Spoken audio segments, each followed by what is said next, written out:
হঠাৎ যদি কিছু মুখরোচক চটপটা খেতে ইচ্ছে করে আর বাড়িতে ডিম ছাড়া কিছুই নেই, এই অবস্থাতে আমরা কিন্তু ডিম দিয়ে, শুধুমাত্র ডিম দিয়ে তৈরি করে নিতে পারি এগ চিলি রেসিপি। দারুণ টেস্টি, দারুণ চটপটা, দারুণ মুখরোচক। খুবই অল্প সময়ে, জাস্ট 10 মিনিট সময়ে তৈরি করে নিতে পারবো এরকম সুন্দর একটা স্টার্টার রেসিপি। তাহলে চলুন শুরু করি। সবার প্রথমে আমি একটা বোল নিয়ে নিয়েছি, এর মধ্যে আমি ডিম ফাটিয়ে নেব। আমি এখানে এক এক করে 4টে ডিম ফাটিয়ে নেব। 4টে ডিমে মোটামুটি দুজনকে সার্ভ করা যাবে। এবারে ডিমের মধ্যে দিয়ে দিচ্ছি 1/4 টিস্পুন নুন আর দিয়ে দেবো 1/4 টিস্পুন গোলমরিচের গুঁড়ো।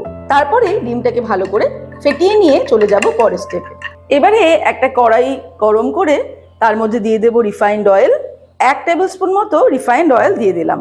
এবারে তেলটা ভালো মতো গরম হয়ে গেলে ফ্লেমটাকে মিডিয়ামে করে ডিমটা এর মধ্যে দিয়ে দেবো।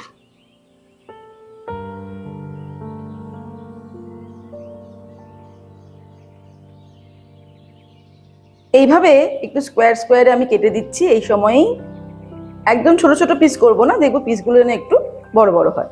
এইভাবে ডিমগুলোকে আমাদের ভেজে নিতে হবে। এবারে আমরা চলে যাব পরের স্টেপে। আবারও আমি ওভেনটাকে অন করে নিলাম। একই কড়াইতে কিছুটা তেল দিয়ে দেব।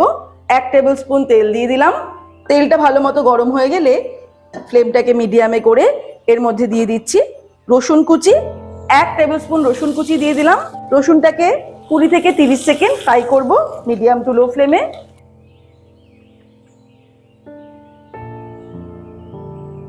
তারপরে এর মধ্যে দিয়ে দেব পেঁয়াজ। একটা মাঝারি সাইজের পেঁয়াজ আমি এইভাবে কেটে নিয়েছি। দিয়ে দেব ক্যাপসিকাম আর 3-4টে কাঁচা লঙ্কা। মিডিয়াম ফ্লেমে 2 থেকে 3 মিনিট এটাকে ফ্রাই করব। আর ফ্রাই করার সময় দিয়ে দেব নুন।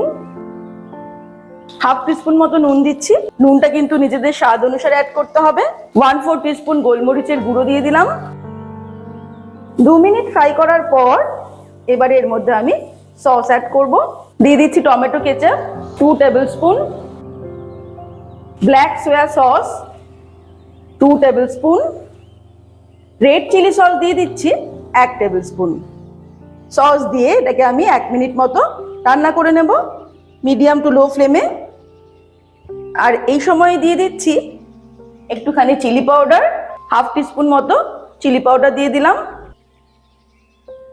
তারপরে ফ্রাই করে রাখা ডিমটা এর মধ্যে অ্যাড করে দেব। ডিম দিয়ে ভালো করে টস করে নিতে হবে।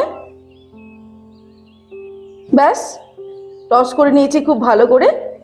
লাস্ট ফিনিশিং এর মধ্যে ছড়িয়ে দেব স্প্রিং অনিয়ন। তারপরে আমরা এটাকে গরম গরম সার্ভ করব।